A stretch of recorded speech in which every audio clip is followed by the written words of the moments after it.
Greetings, Hamptonians. Welcome to the Biennial 2020. I'm so happy to have you guys join us. This is the 14th biennial that we've had. For those that don't know the history of our biennial, it's something that has been set up for us, well, at least for the 14th time, that has been about sharing what's going on with the National Hampton Alumni Association Incorporated, as well as what's going on with the university. It was instituted before the internet and our ability to chat as often as we do today, and able to stay so connected to everything that's going on. With this rich tradition, I did not want to, myself and the board did not want to change and cancel the biennial. So we decided to do something virtual. So welcome to the first ever virtual biennial. We are going to continue with some of the traditions of our normal biennial, where you'll get an update from myself as the national president about the National Hampton Alumni Association, as well as you're going to hear from President Harvey shortly on the state of the university. And then you'll get a chance to meet the board. So I think we'll have a really robust time today. And for those that don't know, we also have a continuation of this for next Saturday, where we're going to have various sessions, including one with Dr. Michael Eric Dyson. So we're really excited to have that coming up next Saturday. Now, just a few housekeeping items for all of you on. Right now at the bottom here on YouTube, there is a pinned message that has the email address to send any questions to. I'll be taking some questions at the end of my presentation, and then President Harvey, or I'll provide your questions to President Harvey at the end of his presentation as well. So that's where you send your questions, and then that's how I'll know what you're asking. And then also there is the live chat that's down there. So one of the great things about the biennials of the past is that we were able to be interactive and get to see each other from different years and different experiences. So take the time during this to also interact with your fellow alumni and get to know some Hamptonians. And maybe you'll connect with some people that you haven't seen out there in a long while, or meet someone new. So take this opportunity to be a part of the live chat. We want to make sure this is still interactive. All right, so now I'm going to get started. Just to introduce myself, in case you all don't know me, I realize I never said my name. My name is Gena Pemberton. I'm a proud graduate of Hampton University, the class of 1998, Quintessence 3. Shout out to all my classmates. I'm originally from Edmonton, Alberta, Canada, so I am born and raised Canadian. And then I came to Hampton, and I am currently now living in New York City.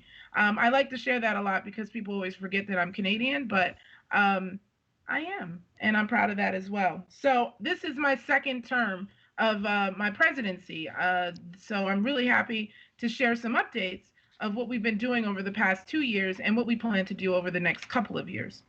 And like I said, later today, later on this virtual experience, you'll get a chance to meet all of the different board members. One note I'd like to say is that I made sure that our board had a mix of different generations of alumni on it, and people with different backgrounds and from different locations. So really excited to be working with this new board, and I thank them already for all of the service that they've been able to provide and what they're giving back to Hampton as a whole. Thank you to my board. Now, let's talk a little bit about what I've done so far before we get to questions and stuff, because I know I'm sure there's going to be a ton of questions, at least I hope so, or we'll just be sitting here in silence. One of my first goals, in case you all didn't know, my slogan for my presidency was Future Forward, which is right here behind me. And so I feel like that thus far we have continued the upward trajectory of the NHAA that was handed down to us from the previous administration, and we're also moving that forward now today. So one of my first goals was around increasing alumni giving, which is one of the main goals of the National Hampton Alumni Association. And also I wanted to increase our participation in campaigns and all of the different focus methods that will help us as far as alumni giving goes. So some of the different campaigns that we've had over the course of the last couple of years, we had a campaign where we did an NHAA Day of Service with the local chapters. We picked a day and we had all of the chapters plan to do some sort of volunteer service to give back to their communities. So we did in my first year, and what happened was is we had about over 13 chapters that participated in the country. We didn't do it again this year because obviously we had COVID-19 and we wanted to make sure that everyone was staying home and being safe. But still, those chapters that did participate also had some new members from that, and they were able to give back to their local communities. So we're very proud of that. Also, along the lines of volunteerism, since taking office, one of the things that I've wanted to do was make sure that we do give back to the various communities, especially when we go back to Hampton during homecoming. So I've partnered with the Alpha's alumni chapter, and we've done two homecoming volunteer events. And so the first year we had about 30 participants, and then the next year it grew to over 60. So I'd like to say thank you to the Alphas, especially Jason McNeil, who's one of the leads of that. And so we've been making our impact seen at our home by the sea in the local community. So very proud of that as well. So what have we done as far as alumni giving? One of the things that we continued was our partnership that we have with Geico. For those that don't know, if you go and get a quote from Geico and mention NHAA Inc., they will automatically send us a donation. You don't actually have to sign up to be with Geico, but you can also you can sign up if you want, but we get paid regardless of whether you accept Geico or not. But if you get the quote, we get a little bit of money, which goes to our scholarship funds. So if you haven't, go to Geico and go get that quote, because it gives us a little bit of money that we're able to pass back to the students. We have also since then built a student in need fund. So the student in need fund that we built from the NHAA is to focus in on students that are really doing well in school, but have ran into some financial issues where they cannot, maybe pay the bill that they need in order to get to start classes or maybe to graduate. So we have developed a scholarship fund to be that. And just to let you know, the reason that this was so near and dear to my heart is because I was actually one of those students where I came back and I just didn't have the funds to be able to, get into school in my sophomore year. I was able to work with financial aid, the financial aid office, and then I also got some money from my grandmother. But we got it all together. But it would have been a lot easier if there was another option for me to go to. If I hadn't met the particular financial aid counselor I did, I would have ended up not coming back my sophomore year. So I'm very thankful and grateful for that. So I wanted to develop some sort of scholarship fund for that. And so that's what we did. The board approved it, and we have since set it up. And so if you all remember, we had our virtual day party back in the early days of COVID, which seems like a lifetime ago, but we had a virtual day party. And at that virtual day party, my fellow alumni, we raised over $12,000 that went into that fund. So we have set up, beginning the stages of we set that up as a scholarship at the school. And now we're in the process of still adding more money to it, and then developing what the criteria and et cetera is going to be for students as they apply for it. So I'm really excited for that big push that we got from everyone during the day party. And in case you didn't get a chance to give, or you really just want to give again, there is a link down in the chat, or someone from the board will post the link that'll give you the link to donate to that fund. So appreciate that, and appreciate any donations. So thank you to everyone that gave already, and for anyone that continues to give. We own a relationship with a company, a Black-owned company called collegecareclub.com. And what they do is they put together care boxes for students and also for alumni that have paraphernalia for Hampton. And so what we've done is we have built out an agreement with them where we get a percentage from every sale of those boxes. So if you go to collegecareclub.com and you get a Hampton box, a percentage of that proceeds go towards our either our endowed scholarship fund or our student in need fund. So what that does is that also gives us, again, the giving that we need. And so one little tidbit is we are working with them to provide us with a homecoming box. I know we're going to have virtual homecoming that Brent will probably talk a little bit more about next week, but I think that we also put together a box for people to be able to kind of get a little feel of homecoming virtually. So all of these efforts that we put together, myself and part of the board, our co-chairs for alumni giving are Jeff Silverthorne and Tyel Hayes. I'd like to thank them for their um, support and moving these things forward. And of course, working with the reunion classes, all of that has led to us having really a change in what alumni giving has been in the past. And also all of the efforts of the Office of Alumni Affairs, which is led by Brent Martin. I think together we were able to really drive a change in what alumni giving is been able to do. And right now, this past year, our giving was over $3 million, which is the highest it's been. So I'm really proud of that. And again, thank you all for still giving back to your home by the sea. It really does make a difference. So the next goal that I had was around increasing the lines of communication to all alumni. As we know that there hasn't been a lot of opportunity or a lot of communication that flows down very well within the NHAA. And so one of the focuses I had when I came into office was about changing that. So ways that we've changed that is that we have provided more updates and things via social media. So we have built our Instagram page. Our corresponding secretary, Victoria Cotter, has taken the lead on making that be a little bit more robust, and we have changed. We have quite a few more followers than we did before, and so that has been a way for us to share information. I've also been a lot more available on Facebook and our Facebook groups and trying to respond to questions and things along those lines, or anyone from my board. So I've been making sure that we're communicating as we know. And if we don't know anything, we then don't know the answer, we come back and we give more.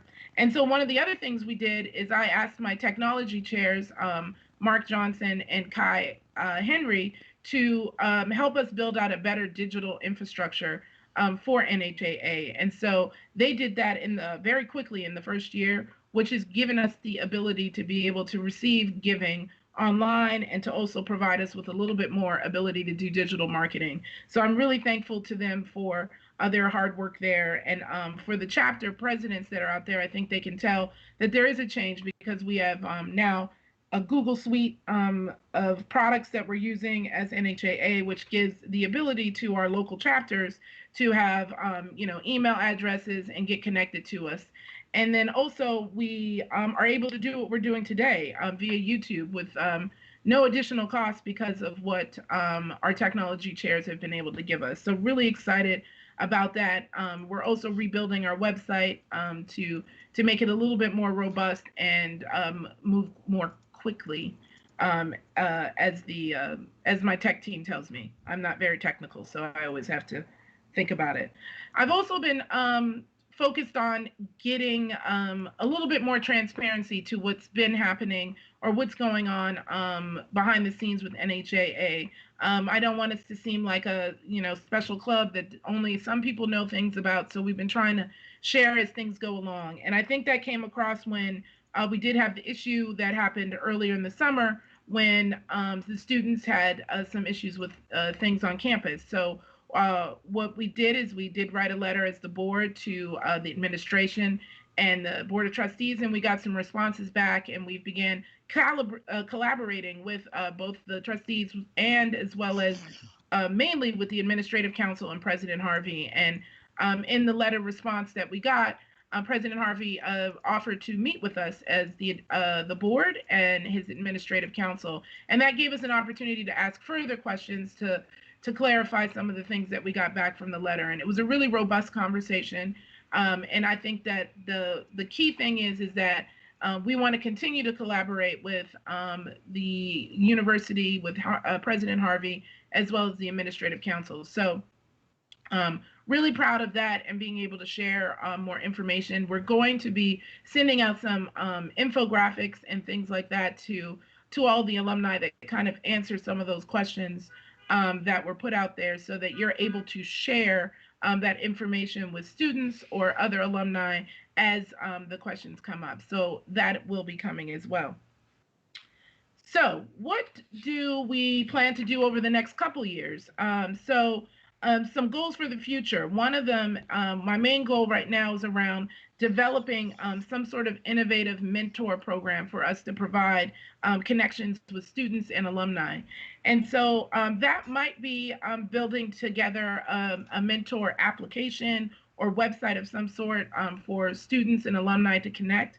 But I think we're also looking at different ways that we can do that now, especially as virtual is becoming more and more a reality for everyone. So we are planning to host some different panels that showcase the different majors and alumni in those spaces, so that students can also get to see, what their career path can be, and then also fellow alumni can get to understand who's doing it big in their different areas of expertise.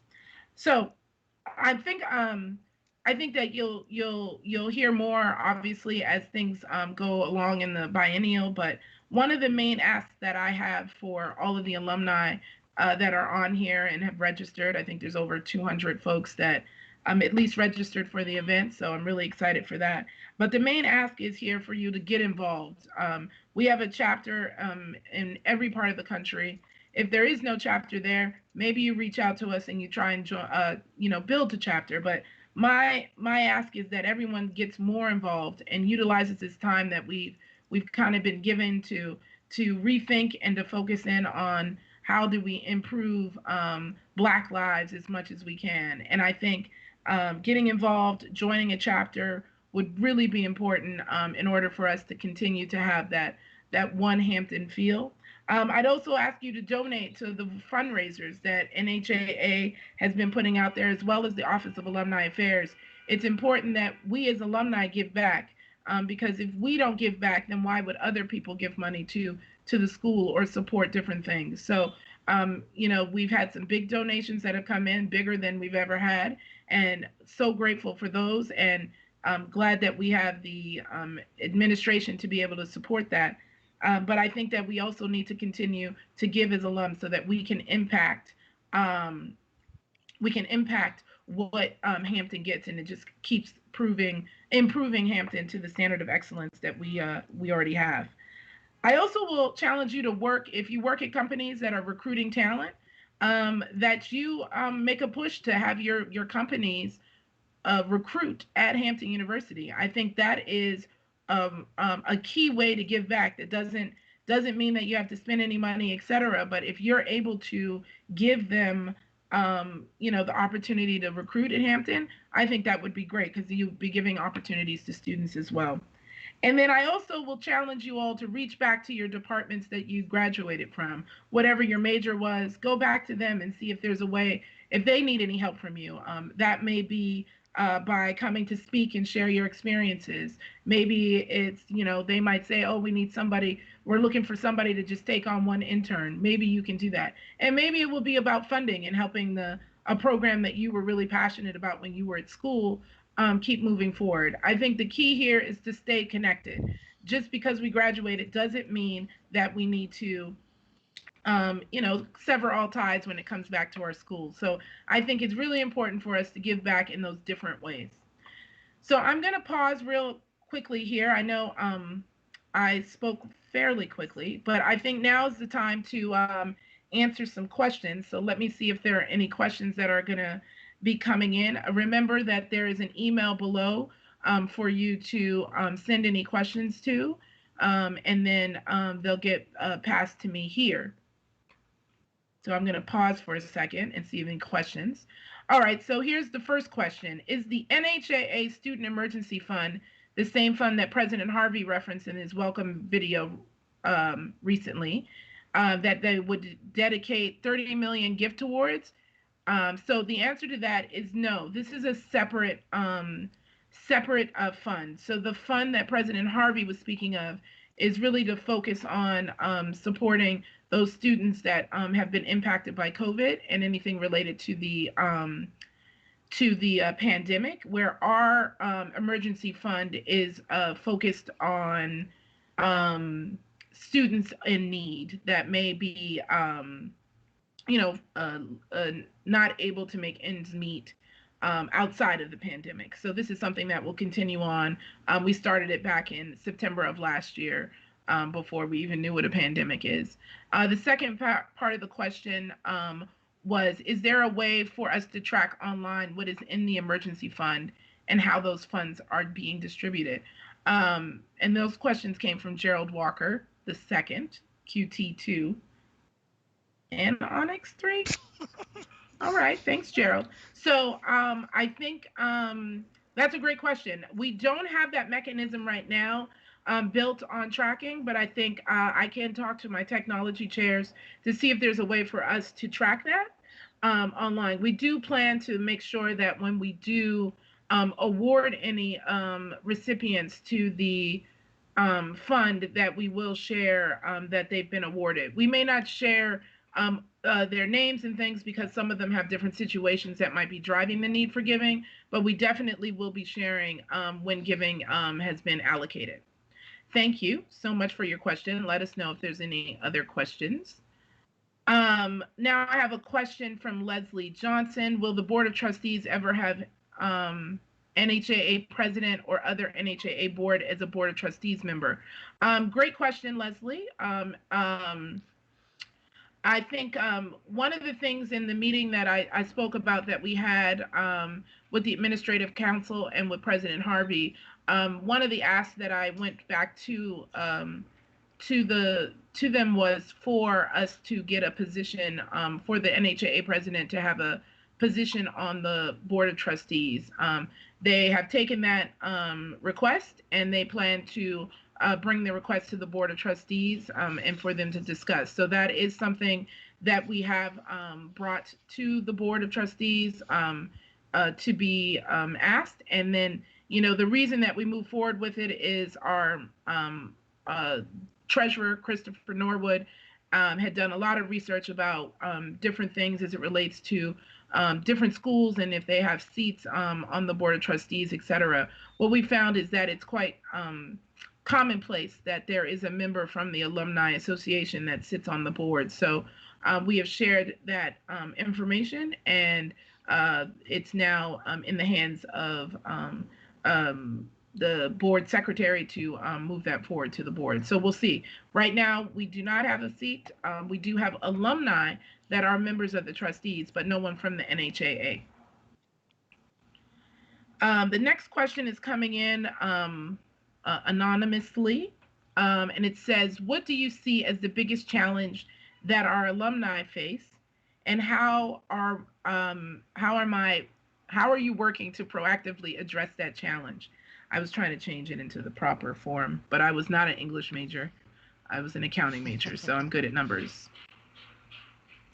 So to answer the question, what do I see as our biggest challenge that we face? I think that as an alumni association, our biggest challenge is engagement, alumni engagement. I think it's important to make sure that we've got alumni engaged and getting involved and being a part of the community that we have. It's a unique community that only we can have as Pirates and as Hampton alumni. And I just think it's our biggest challenge. You know, we have over 30,000 alumni out there, and I think we don't, with the active membership of that is way lower. I mean, I think if we talk about what's active membership within the chapters, it's a very small percentage compared to what our total alumni number is. And I'd love to see that come up and get people more engaged, because I think the more engaged we are,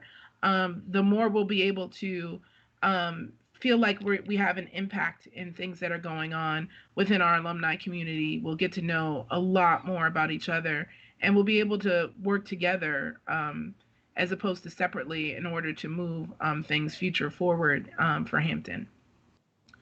All right, so we have another question that's come in from Carol Bell Drew, class of 07.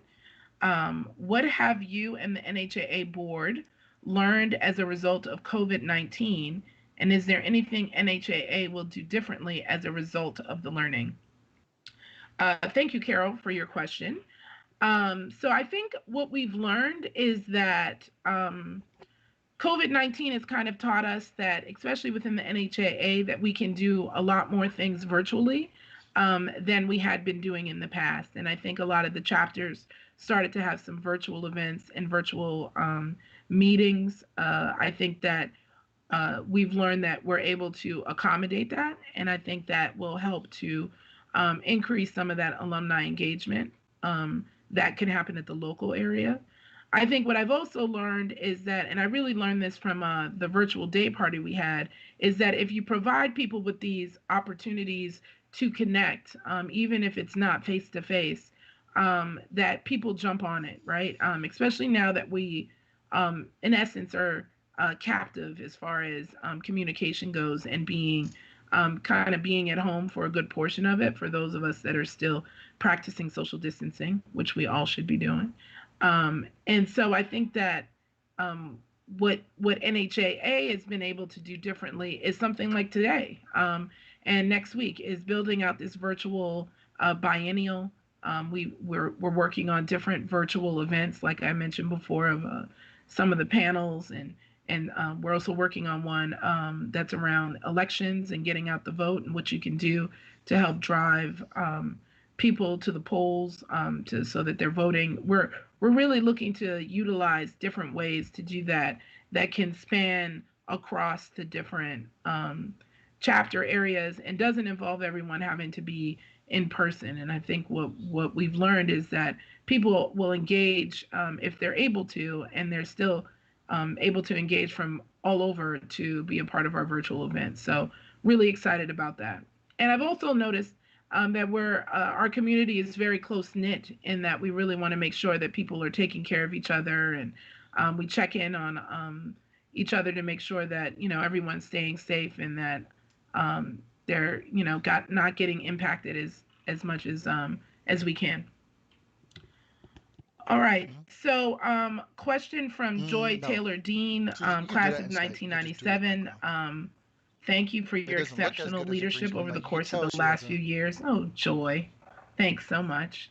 Can you please share a little more Like about you your could change your conversation and the background in results of your like the majority of conversation the with chats Dr. right now, Harvey and the but you can Administrative still see Council? like a thing Yeah, so I behind it. can give you a It's little not bit as more good as a of green screen. some information. So, for those that don't recall, we Hmm. had sent out a letter asking for a little bit more information on what has occurred as it relates to the state of the cafeteria, the buildings, and kind of Ooh, maintenance of the question. buildings, and then lastly, as it President. relates to Title IX, what are the updates? And so these were updates as it relates to some of the same issues that Harvey had hasn't come up joined yet. in 2017. That's gonna. What we discovered I was don't think that he's gonna join. we needed to He's gonna kind join of get yesterday. a little bit more understanding if We all could of the things change that had been set in place in 2017 were still being He didn't show up. He's gonna. I bet you he's out joining. there today, so that students, still Yeah, had the it's different 81 people. opportunities to be able to escalate issues or understand what's going on. So, as And it they relates to could the come in and they say cafeteria, what year and they were this is in off a the top of my chapter. head, Joy. So, let's see how well I do. As in terms of the cafeteria, there Yeah, they is a just see her talking. cafeteria working group that was set up In a back chat. in Yeah. 2018 or 2017, and that group is still working together, and that's a group Hello, that just call Henry.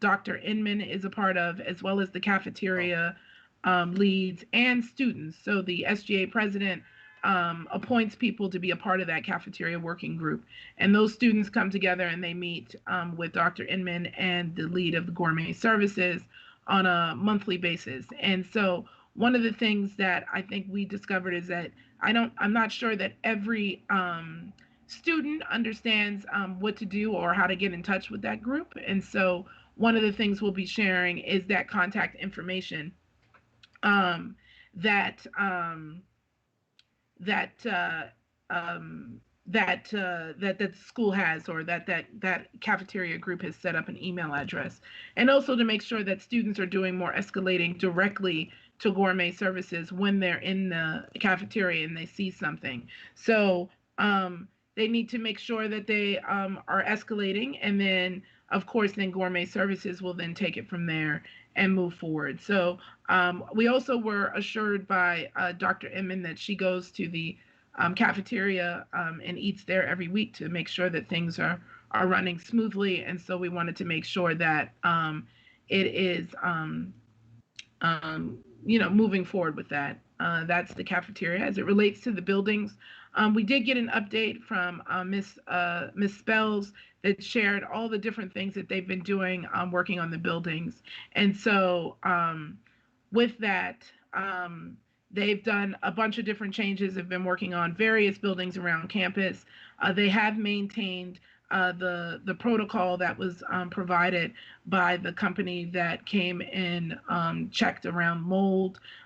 So they've been following all of those protocols and things that needed to happen with that. And then the other thing that I think is most interesting, but hasn't launched yet, is that they're looking at a way to make a automated system for students to be able to say, to put in a work order that says, I have mold in my room, or I see mold in this room, and that it'll go straight to the team that does it. But currently the process is that a student needs to escalate that with their dorm director, and then their dorm director puts through the work order case. And so I think that is also one that we just want to make sure that we're tag teaming and helping the school be able to share what that process is, so that students all have it and are going to be able to support and help getting these items escalated. And I'll say that the reason that a lot of these are coming up is that the students that I spoke with, I spent a lot of time speaking with the students that, had began the petition, but I spoke to them anonymously, and they shared with me a lot of listings of the different issues, and I summarized the issues into what built our letter. We didn't have a lot of specifics, and I didn't want them to have to provide all their specifics in order for us to move forward. So we don't have specific issues to be able to say, oh, this one student is what happened, etc. But this was the, the outcome that came from this. So we're still, obviously, there's still work to do. There's always going to be work to do, but I think we'll have a few volunteers from my board that'll be stepping up to kind of make sure that we're following up to ensure that students are getting the support. And then the last one around Title IX, Attorney Lucas wrote back to us, and she provided her personal email address to be one of the ways to for students to report any issues if they don't feel comfortable reporting them otherwise. So that is something that we'll be sharing in the infographic that I mentioned, that I'll have her information for students to reach out to, so that she can be a part of the mix as well and help out. And then she also provided a lot of information of what they're already doing on campus, which includes, they provide training around Title IX and what abuse may look like from the first freshman orientation week. And then they also included in University 101, they do an additional training that they do with the athletes on top of that every year, to make sure that they understand that as well. And they provide different opportunities for students to learn more about the things on campus that could happen, working with the Student Counseling Center, as well as doing different drives and events, so that people know more about Title IX and the opportunities. So we'll be sharing all of those moving forward. So the overall, I guess that's the overall summary of that. That was a really long answer. So hopefully that was helpful, Joy. Thank you. Another question is back to the issue of a trustee that represents the NHAA. Are there any steps to make this happen? Has there been an answer as to why not? No, there wasn't an answer as to why not. The steps to make this happen, the Board of Trustees have a set of bylaws that they have to go by. So they're following their bylaws, which is at the next meeting, this item will be brought to them, I believe. I don't know exactly when their next meeting is. I'm sure that they'll be meeting sometime this fall, and then it'll come up there, and that'll be the next step. I imagine that there's going to have to be a vote of some sort to cover it, and and then it'll go from there. But I don't know the next steps, and the why not, I don't know either. I have another question from one of my board members, Kai Henry, class of 97. What are you most proud of so far in your tenure as president? I think that what I'm most proud of in my tenure is that the ability to have student have our connection to right in front of me. It's right there. So the university, it should be fine. and We to do be the able to same stuff for work everything, and nobody complains about the with, sound. So as well as alumni. this is not like okay, but Hold on it's a good. second. I think we're having some difficulty.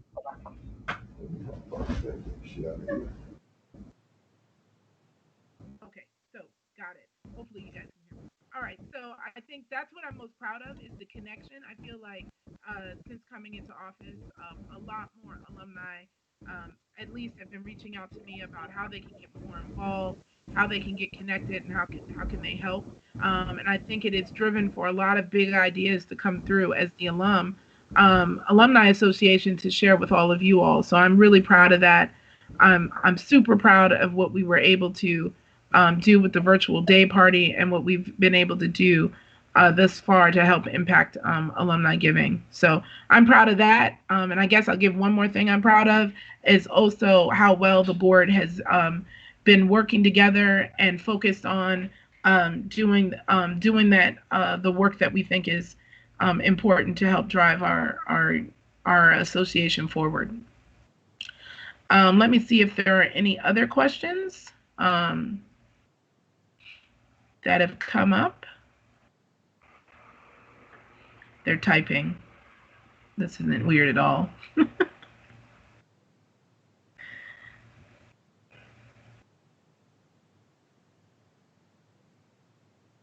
Is anyone keeping track of the number of reports of mold and in what dorms? I think that the misspells area is tracking any of those reports and or any of those complaints and putting them to the work group that handles it. As far as the tracking of in what dorms, I believe they are tracking that as well. That is something that our team will be going back to follow up with as we meet with the administrative council, regularly as a board to get any updates, and we'll share those updates as we get them. What is my biggest goal for this term? My biggest goal is to continue what we've already started. Like I said, I'm really proud about the connection that we've had and being able to be there for alumni as they reach out. That's really important to me, as well as another piece that I think is around building that mentorship connection and building out the communication to drive that engagement is something that I'm really excited about making an impact with as we move forward into the next year. All right, I don't see if there's any other questions. All right, if there's not, I think what I'll do is I'll ask, since we have a few minutes before President Harvey joins us, I think what I'll do is I'll just double check that there's no other question coming out. And then if not, maybe Kai in the background here can perhaps play the video about the board, or maybe I see some questions coming in.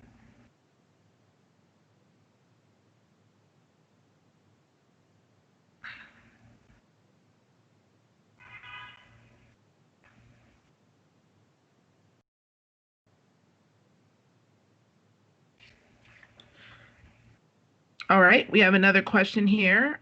Am I aware of any repairs going on now while students are away to dorms?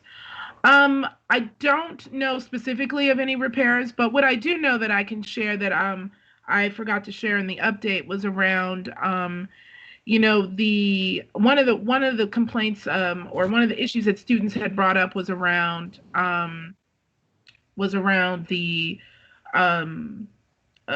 access to Wi-Fi and how strong the Wi-Fi was on campus. And what we heard was that the Board of Trustees had approved some spending of around a couple of million to be able to improve that technical infrastructure on campus. And so what they have been able to do is improve the Wi-Fi on campus. They were actually ready for that for when students came back to campus in the fall, but because of COVID, we made the change to make it virtual. So that has also helped with that, is that they had put some funding into that virtual experience as well, and making sure that they have the opportunity to have better experiences virtually, as well as when they do come back on campus, they will have better access to Wi-Fi. And so they've been working on that. As far as specific to the dorms, I have not gotten those updates, so I won't be able to speak intelligently on that yet. But I imagine that perhaps that could be something President Harvey might be able to answer. Next question is around, due to distance learning, some students may feel disconnected. What can we do in each region/chapter or city to connect to each student to offer some encouragement? I think that, as a chapter or region, or I guess city, which would probably fall into a chapter, most of the chapters have access at least to knowing the incoming freshman information, and they should have that information from every year coming up, so they can reach out to the students that way, maybe hold some events. I think that's what we're trying to do as the national, is to hold these panels that'll not only be for just alumni, but also for students. And then, sharing different things. I think, the college care box, or the boxes that NHAA, the Office of Alumni Affairs, was doing for students, is a way to also donate towards that, or purchase a box to send to some students. I think any of those can help to drive some encouragement. As an alumni association, just to be clear, we do not have the student information because they're not alumni yet, but the chapters do get the incoming freshmen so that we can set up some time with them. I know that some of the chapters, instead of having the local picnic or event that we would have in the summer to welcome our incoming freshmen, have done some virtual events, and very well. The other thing that I know that was done is during graduation time, because there was no actual graduation because of COVID. Some of the chapters also did some graduation events that they did virtually to support those students that were graduating. So I think that there are different ways to do if you're connected to your chapter, and you should have some connection to some students that way.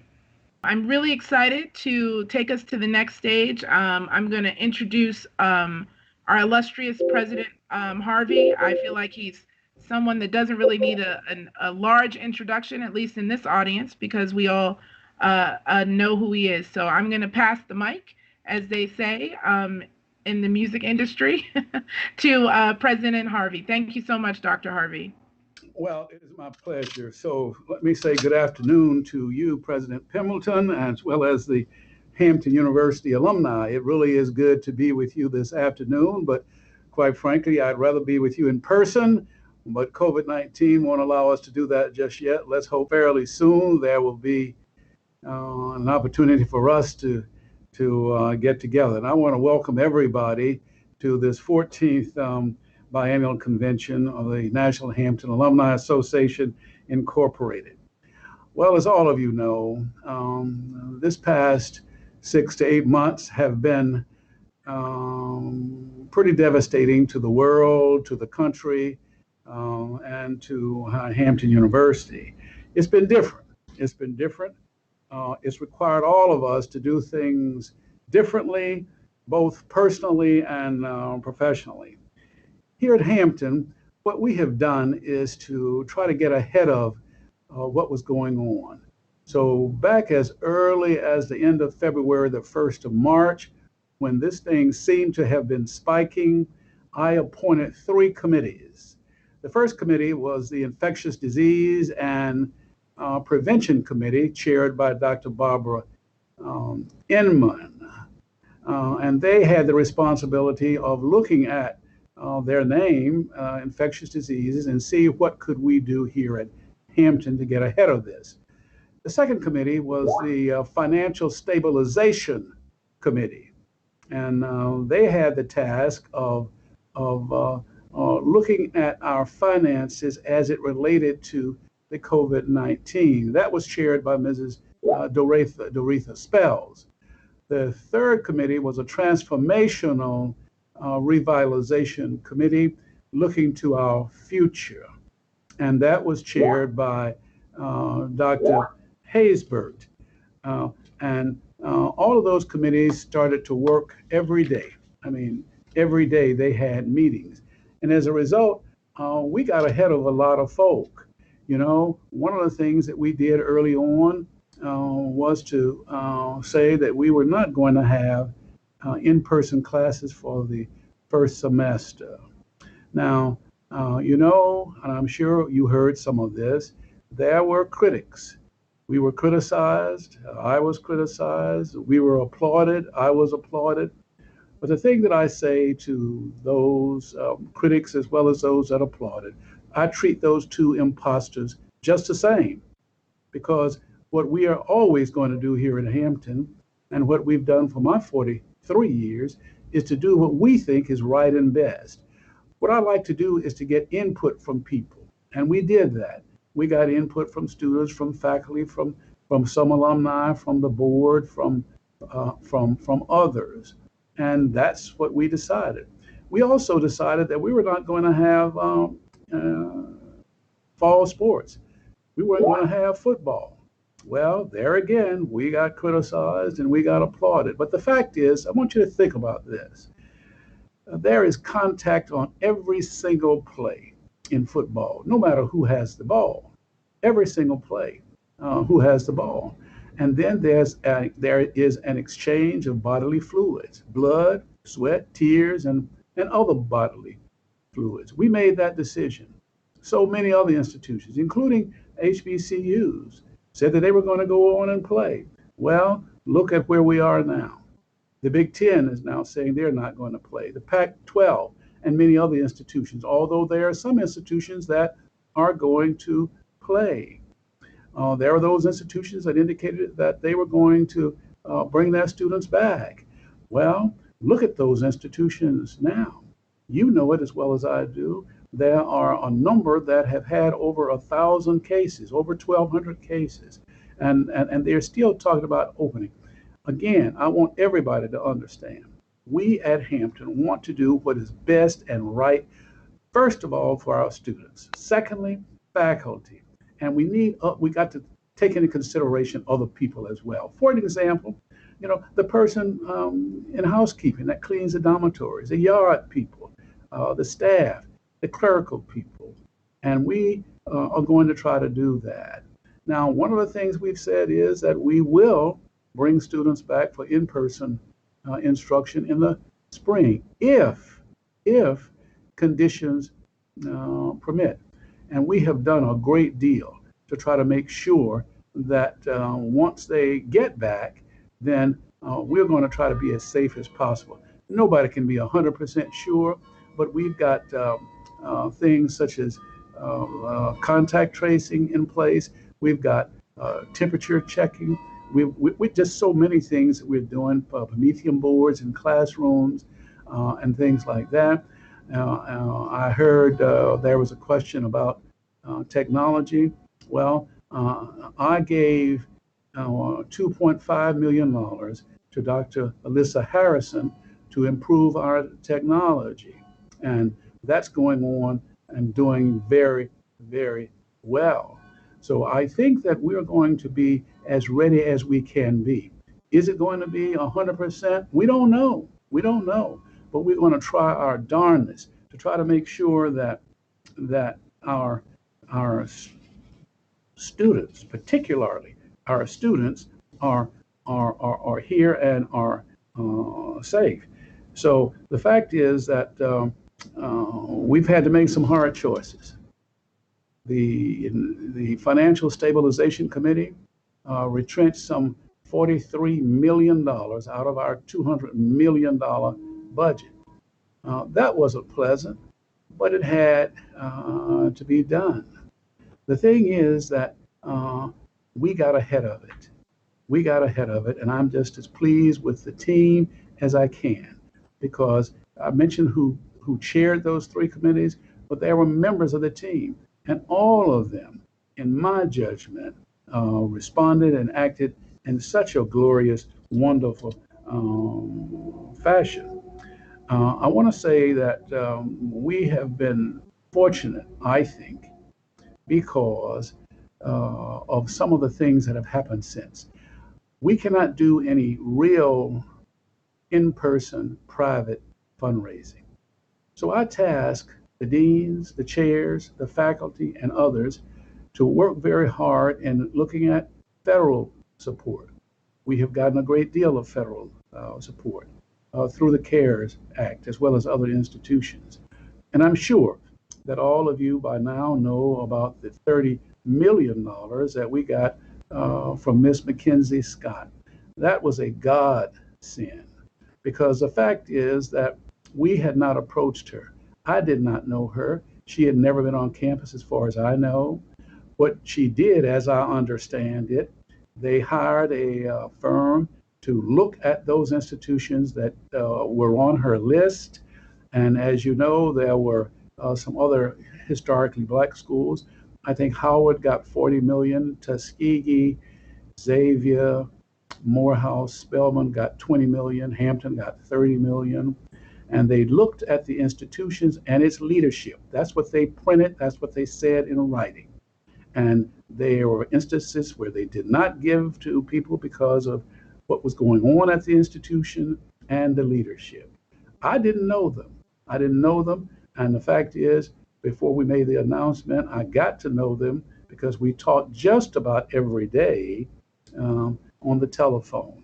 And we talked about things like how did we want the money?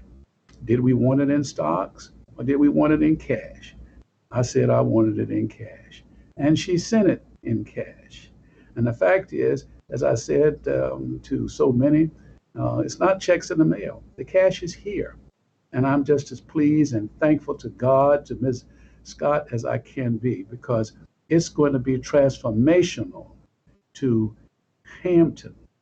Now, we talked about, after we said that she was going to send it in cash, she wanted to know, did we want it right away or did we want it later? I said, send it now.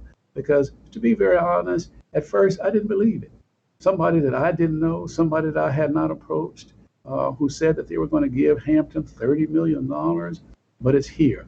And I thank Ms. Scott very, very much, because as I said, for us as well as the others, she gave out, as I understand it, about $1.7 billion during that time. And that was after about a year of research in all the places that she had given. So it wasn't just luck.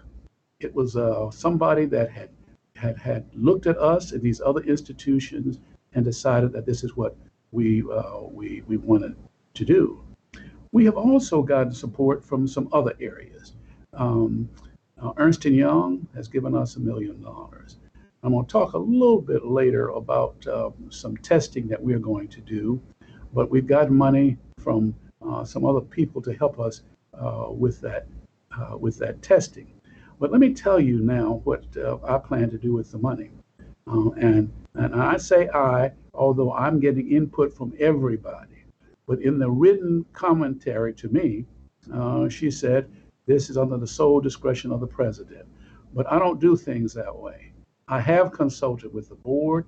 I've consulted with my administrative team. I've consulted with faculty, some students. I had a telephonic conversation with the president of the Student Government Association, because that's what I do. I believe that people who have to live with decisions ought to have input into the decision-making process.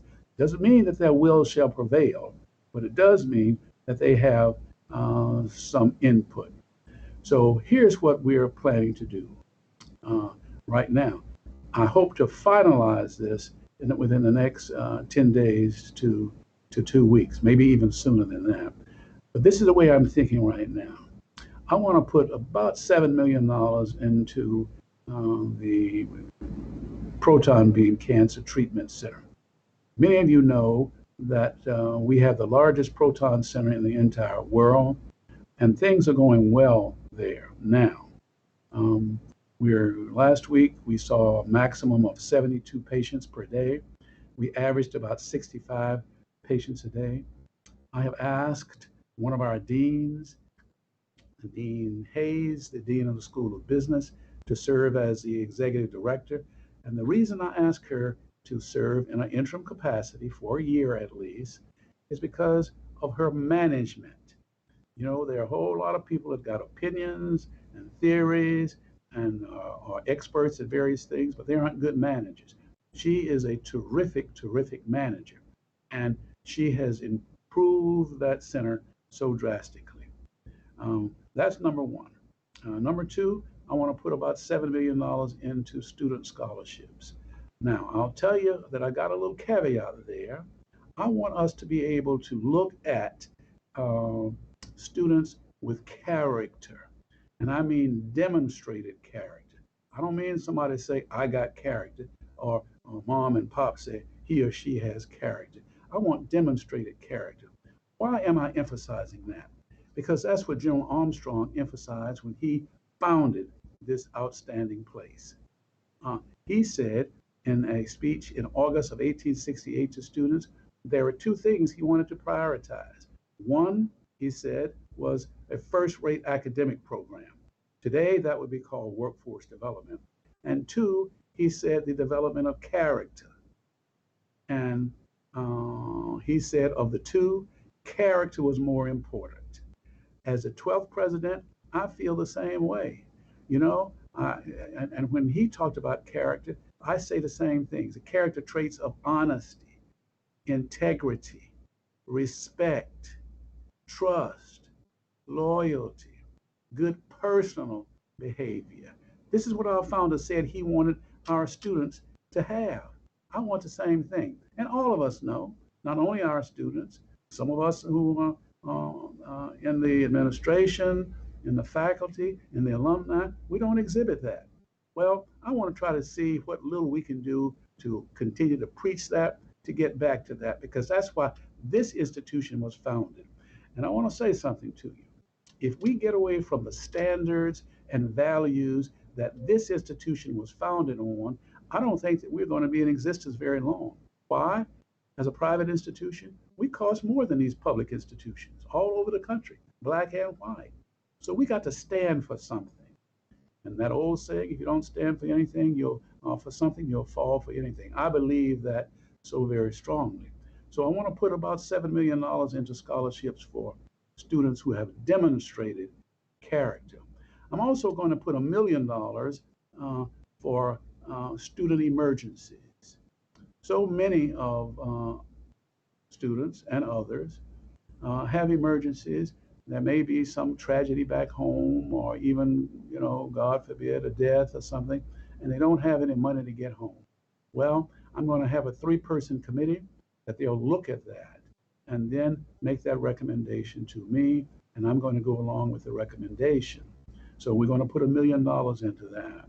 I'm also going to put $1 million into something that an alum, and I believe, I think that came about. I don't remember the young lady's name, but when we had a Zoom with the alumni board, this young lady suggested that I have a video conference to those students.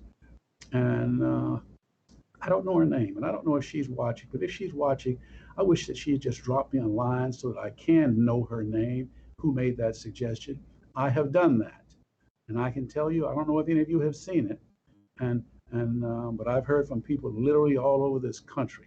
They have seen it, parents, students, others, and they seem to have liked what was said. But I want to thank the young lady who's on that board that made that suggestion, and I probably will be making more of those kinds of videos. I'm also going to put $1 million into legacy scholarships. Now, it's not going to be a lot. It's not going to be a lot, but it'll be a scholarship to help someone who is the offspring of someone that went to school here at Hampton. That's $1 million. $1 million is not going to last a long time, but it'll certainly help some people. Now, one of the things that we wanted to do so badly, and I physically went over and looked myself, we're going to redo some aspects of some of the dormitories. The bathrooms, for example, we're going to redo the bathrooms in Du Bois, in Stone, and in Ogden. We've already in Du Bois done, I believe, some renovations from the 6th through the top floors. We're going to do it from the 1st through the 5th floor is what my instructions were, and hopefully that will happen. I also want to upgrade all of the laboratories here on campus because in my judgment, not going by what anybody else says, there was a need because I like to go and in effect kick the tires, and I did that. And I went over to the buildings and I looked at them. And so what we're going to do is to probably spend somewhere between $2.5, $3.5, or $4 million in renovations of the laboratories in biology, chemistry, computer science, communicative science and disorders, nursing, and the schools of journalism and business. In business, we're going to have a finance lab, and then as you walk into the building, we're going to have something that's going to be quite impressive, I think, because it's going to look like you're on the floor of a trading room on Wall Street with the ticker tape running around the building. So we're going to do that with some of the money. We're going to put printers in each one of the dormitories. I'm going to increase the professional development of faculty. I'm also going to resurrect something that I started my second year here, institutional endowed professors.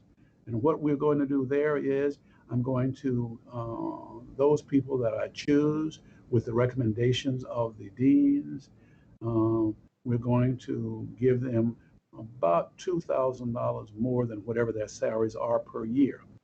Then I'm going to resurrect the named endowed scholarships, such as the Avalon scholarship in social science, such as the Old Dominion scholarship in humanities, such as the Gulf Oil scholarship in business, and so forth and so on. I have given some money for an endowed chair.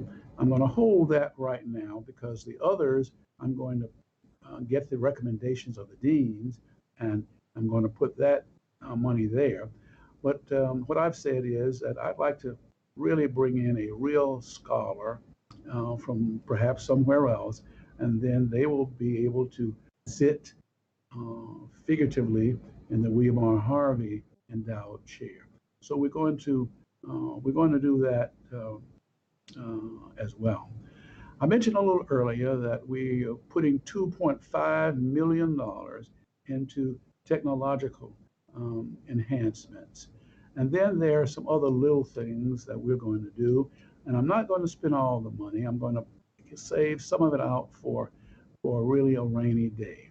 And in some of the instances, such as the endowed student scholarships, it's going to be a quasi-endowment. And by the way, our endowment when this pandemic hit, uh, we lost from about $291 million down to $240 million. Our endowment now got back up to about 290 million, and with some of the money that I'm putting in, we are now over $300 million. And I want to tell you all that's a blessing. That's a blessing. There are so many good things that are going on, that are happening here at Hampton, including our wonderful alumni. I've said in a missive to all of you that we were able to raise more money ever before. Even though, as all of you know, there was confusion, a whole lot of junk going on, we raised over $3.5 million. And I want to thank Miss Brent Martin and her team for that, because we had never raised that kind of money before. And that reinforced my thinking, as I said in my correspondence. The vast majority of Hampton alumni love and support this institution. Now, realistically, all the action doesn't suggest that, but that is such a minority that we don't pay any attention to it. And I want to thank those alumni that gave, those alumni that supported us, as well as the alumni office, Ms. Martin and her team in that regard. Now, let me spend just a few minutes on one of the things that we're doing. I have indicated that I'd like to have Hampton become a major testing center for this COVID-19. It is terrible. I don't have to tell you all that. It's terrible. I lost a boyhood friend yesterday from Birmingham, Alabama. He had just retired as a pharmacist. He and I were in kindergarten together, elementary school, junior high school, high school. He was a year behind me. We were the same age, but he was a year behind me. He followed us to Talladega, and then he went on to Texas Southern and got his pharmacy degree. Well, he had COVID-19, and unfortunately, he passed yesterday. I'm sure some of you know people, not only who tested positive, but who are no longer with us because of COVID-19. The fact is that in some of our neighborhoods, the African American neighborhoods, the Hispanic neighborhoods, some of the low income neighborhoods, there is an undercount. Even right now, even though we are only about 12 or 13% of the population, they say we've got 35% of the people that test positive. Many people say it's many more than that. What I want to do is to establish a major testing center here. And I want to tell you, we are probably 2 or 3 weeks from testing, starting this massive testing. Now, we didn't do it by ourselves, as is the case in most instances. There is a firm, a major firm called Thermo Fisher. They have given us about $2.3 million worth of new testing equipment. The Gates Foundation is giving us $1.5 million because I need to hire lab techs, a lab manager, I need to hire a courier, and things like that. We're also going to buy a mobile unit, similar to a nursing unit we bought about 20 years ago. Basically, it's going to be a large Winnebago type that's going to be outfitted to be able to go to places in the rural areas like Surrey, to some of the African American, Hispanic areas, low income areas, and get the tests. And we are going to be able to do that. And then it's going to have the diagnostic testing in research too. Now, we were chosen to do the HBCUs in Virginia and West Virginia, which means that if they choose to come with us, because it's their choice, but we were chosen because Thermo Fisher is going to give the test kits to all of them. That's Norfolk State, Virginia Union, Virginia State, West Virginia State, Bluefield State, and of course Hampton University. And we're going to be testing up to 2,000 tests a day. And what we hope to do is to be able to turn that testing around in between 48 and 72 hours. Some of you may know that now it's taking an inordinate amount of time. We hope to be able to do this in as rapid a fashion, and it's going to be first rate in every regard, and people are helping us. I said that the Gates Foundation is giving $1.5 million. Thermo Fisher is giving us 2.3. I've got money coming in from Dominion Resources, money coming in from a bank called Truist. That's a combination of BB&T and another bank that combined, and they're giving us money as well. I'm asking for. I haven't gotten an okay yet. I feel like I'm going to get it because I've talked to the mayor. I've talked to two of the mayors and city managers. We're going to try to get some CARES money because we're going to go into their neighborhoods and help them out. So what I'm saying is that as bad as things are, and they are bad, what we've tried to do is to take lemons and make lemonade, and we're doing that. And I hope that those of you who have had an opportunity to listen to some of the things that I've said today can appreciate what we're doing. We're not just sitting here saying, woe is me. And I want to tell you two other things.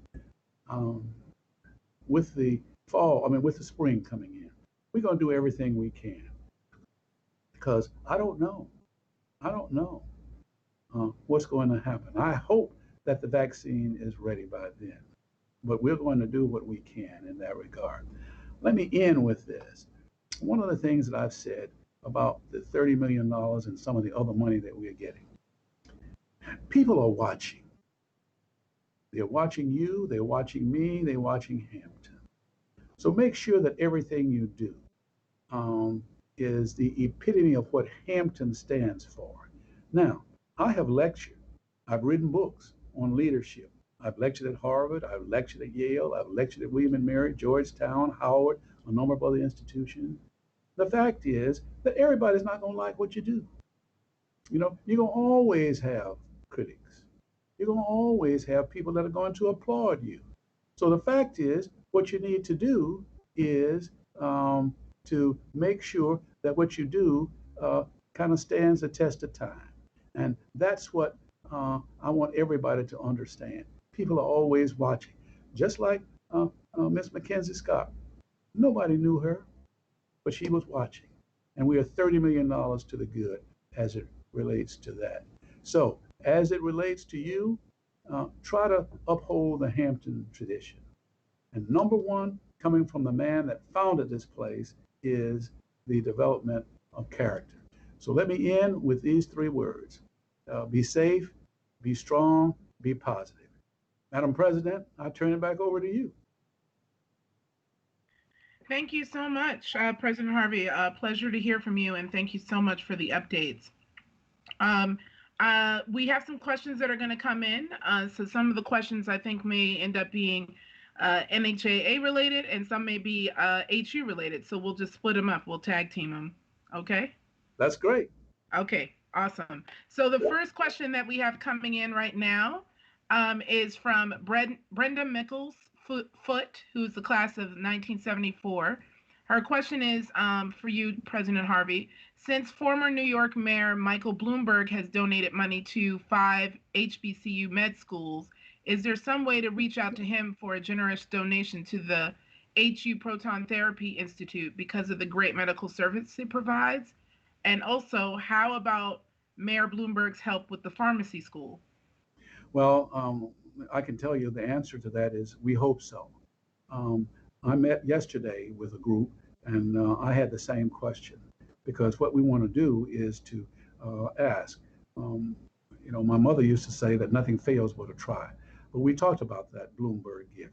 And by the way, I'm pleased that he's giving money, just like I'm pleased with it. I don't want to just say that Hampton is the only one getting it. I'm pleased that people now see the value of HBCUs. And one of the things that I start my letter out with, and by the way, I have written about 30 CEOs saying to them that HBCUs really have been the North Star for African Americans since we came here from Africa, and they need to support with scholarships and other things. I haven't heard from those letters yet, but we've got Mayor Bloomberg on the list, and we're going to be very specific with him as it relates to the the pharmacy school, and as it relates also to the um, Proton Therapy Institute. Let me make a comment about the pharmacy school because I like to tell the good, the bad, the ugly. Some of you may know that our pharmacy school is under some attack from the accrediting agency for accreditation. Well, we are actually taking that accrediting board to court. We've also filed a lawsuit because we think that there were some personal reasons as to why, because our pharmacists are doing well. We are doing well there, just like our nursing school. I got a report yesterday that 21 out of 22 of the graduates had passed the NCLEX. So we're doing well, and yet they withdrew the accreditation. So I just want to let you all know that because, as I said, I like to tell the good, the bad, the ugly, and we're going to move forward with that. I hope we can prevail.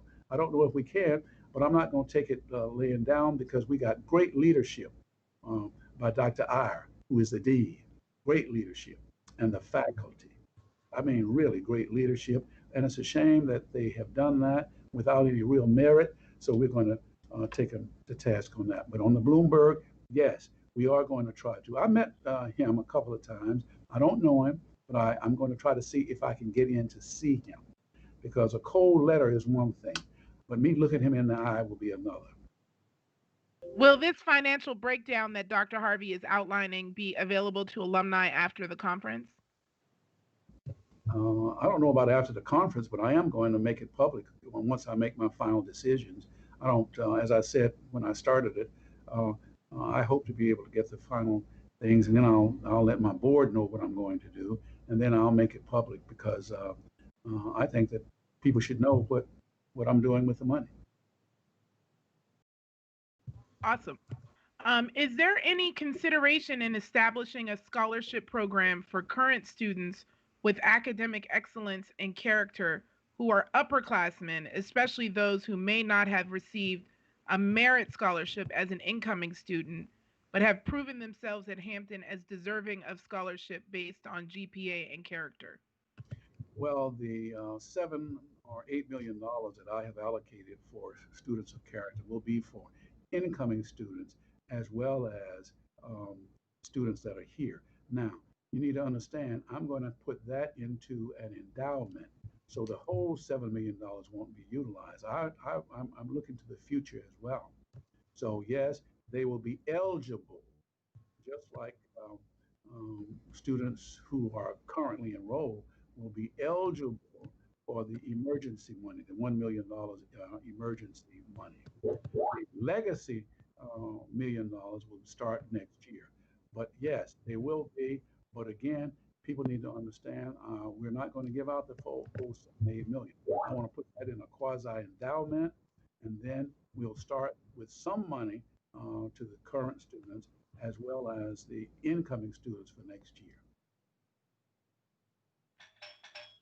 Okay. And then the next question is, first, thank you for your leadership, dedication, and commitment to Hampton University, particularly during these unprecedented times.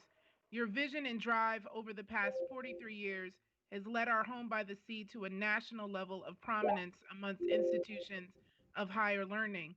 Looking forward to the future of Hampton University, can you speak to the succession planning process for HU that will ensure that the excellent level of leadership and service HU has enjoyed over the past 43 years will continue well into the future? From Gerald M. Walker II, QT2 and Onyx. I can't count that much. Eight. Eight.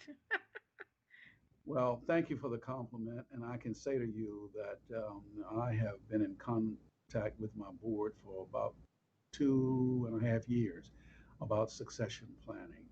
We're not making it public, so I won't be able to tell you exactly what that is, but we have a plan in place, and at the appropriate time, we will make it public. But my board and I have been talking really about 3 years, looking at that. What I hope we get the kind of leadership that this institution needs. Because again, I want everybody to understand that um,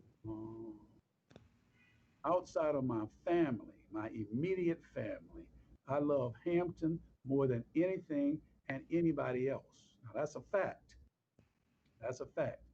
And I hope that we can get leadership that will do that and understand that Hampton comes first and that Hampton is big and better than all of us, including the alumni, including the administration, including the students. It's the totality.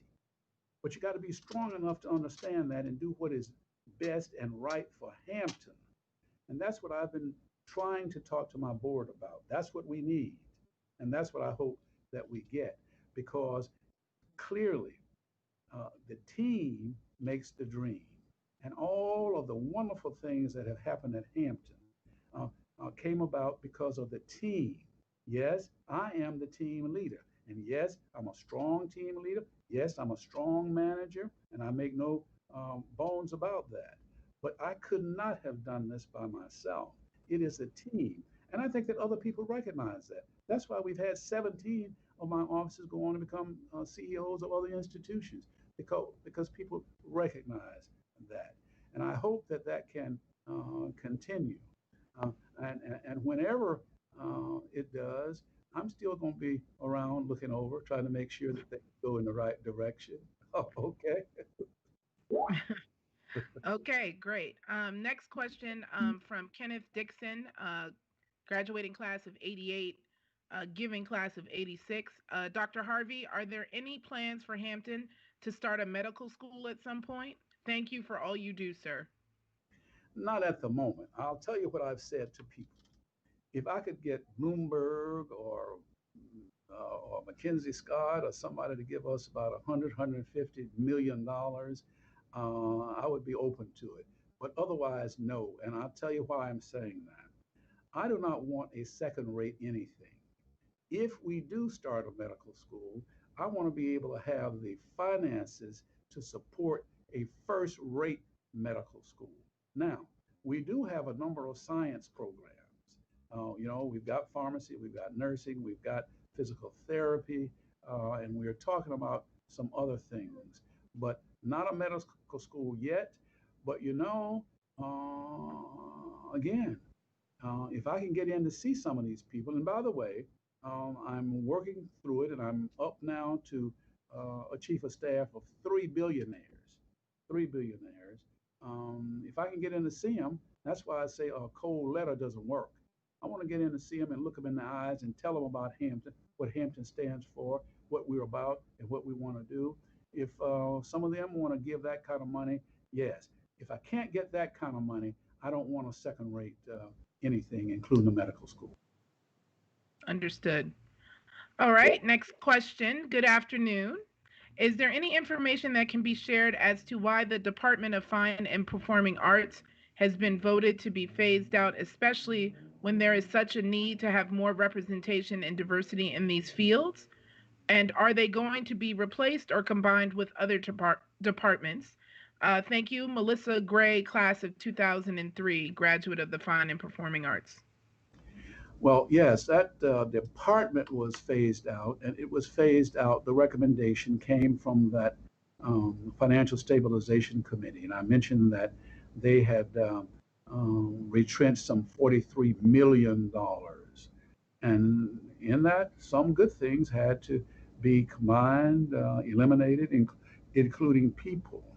But one of the things that came to my attention and this is the only thing that I have changed from what they recommended, and I mean they being these 3 committees that I had, because I told them they had to give recommendations and that I did not plan to change anything. I did change one thing.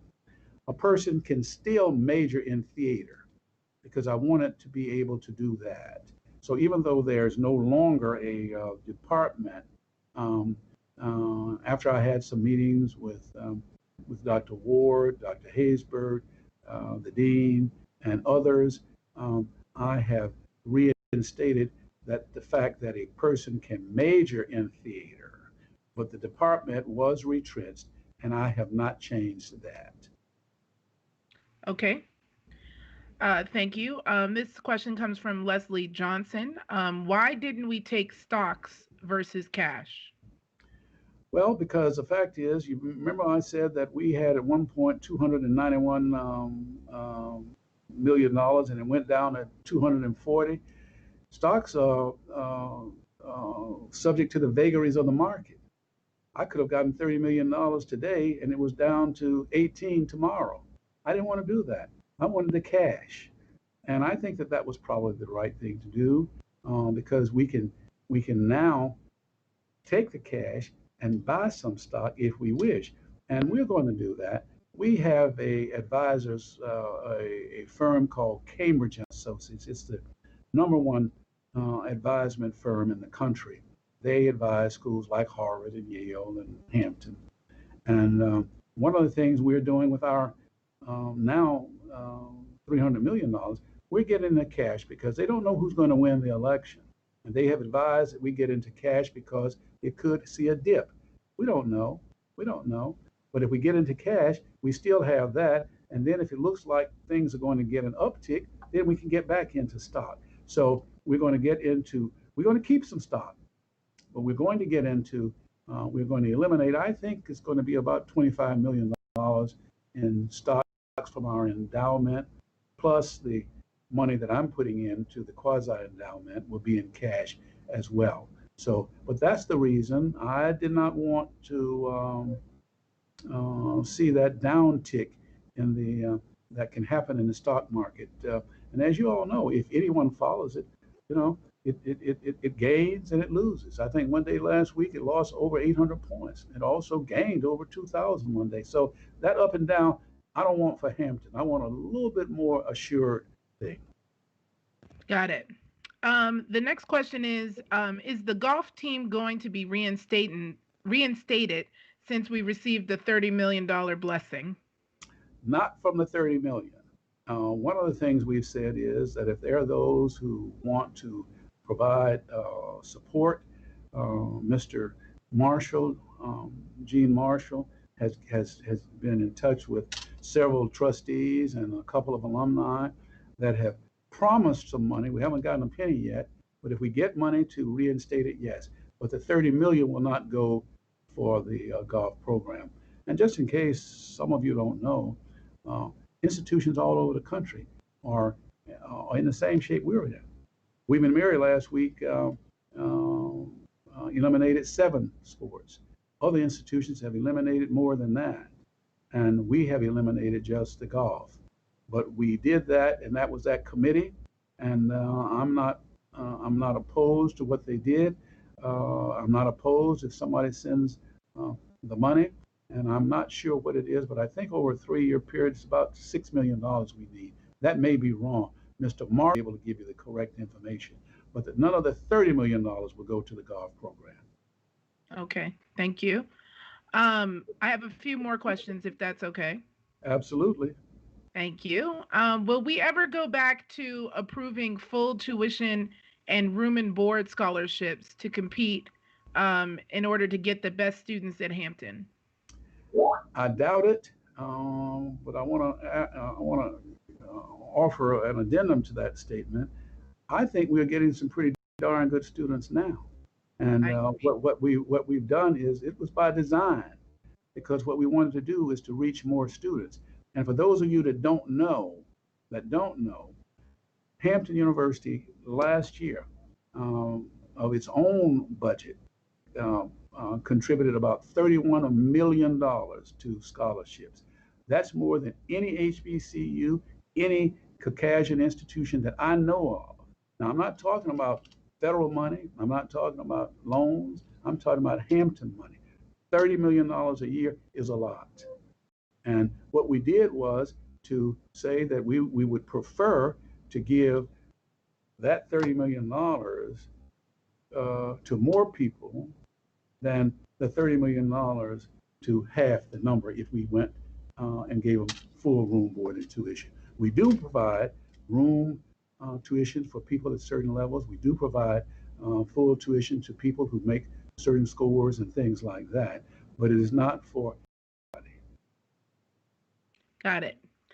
The next question is, will the HU physician or medical alumni groups be specifically apprised or involved with Hampton's COVID-19 testing efforts?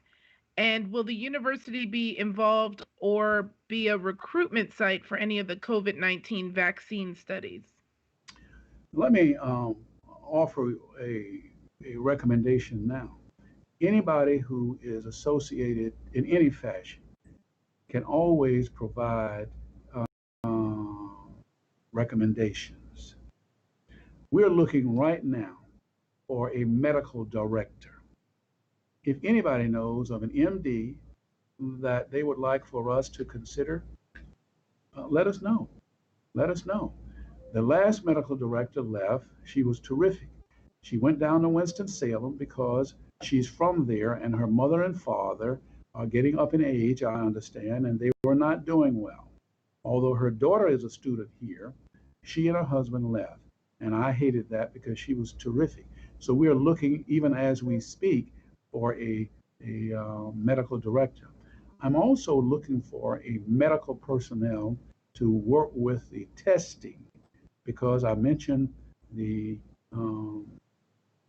lab manager, the lab techs, and we're going to need a medical director as well. That doesn't need to be a full-time position, but if there's anybody that will know of anybody that can help, send me or to Dr. Barbara Inman, because it's going to report to her from the medical director. But we're looking for a good person right now. Awesome. And all right, we have another question. How is Hampton supporting voter registration for students, even though they are virtual at the moment? That's from Satrina White Boyce, class of 91. I really don't know. And with students not here, we have a very robust one when students are here. When they aren't here, I don't know whether or not anything is specifically targeted with that or not, because what we do with students are here. Well, there's a lot that we do, and you can see it and when we go to vote, because students are lined around the corner. But I just don't know if there's anything going on now, because faculty members are teaching from home, and we don't have any students here. That's just a straightforward answer. I don't know. Okay. Thank you. Are there any other, I don't see any other questions. I'm just going to ask the people in the little box that keep sending me the questions to see if there's any additional to come through.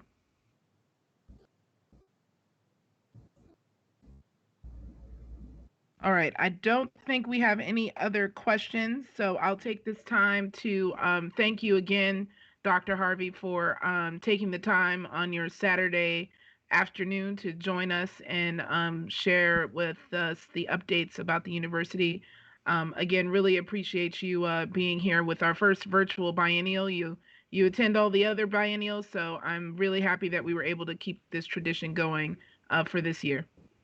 Well, let me thank you for your leadership. Let me thank the members of your board. Let me thank the alumni, because you are an integral part of Hampton.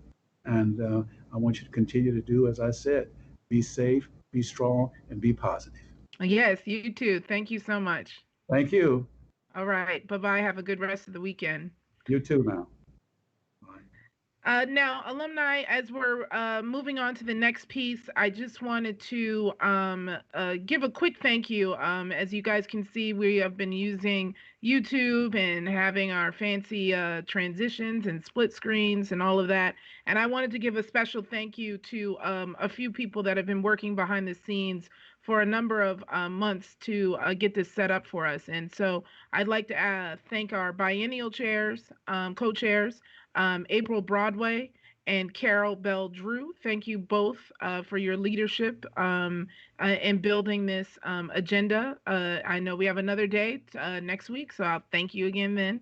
And I also want to make sure I give a huge thank you and shout out to our tech guru here behind the scenes, Kai Henry, who's been doing a lot of work to make us look as fancy as we are. So, and I believe we look fancy. I can't actually see it because I'm in a special room, but I've been getting some messages that we're looking great. So thank you to all of you for your help, to also Victoria Cotter for building out our fly backgrounds and things like that. So it's definitely been a work of a bunch of people from the board. I think the next piece is we're going to take us into a presentation so you can get to meet the board. So I want to give you guys an opportunity to see who's on the board. It includes some new members and some new positions, and get to know them.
Right. Thank you. It was great to see our board. You can reach out to them with any questions that you have, as well as myself.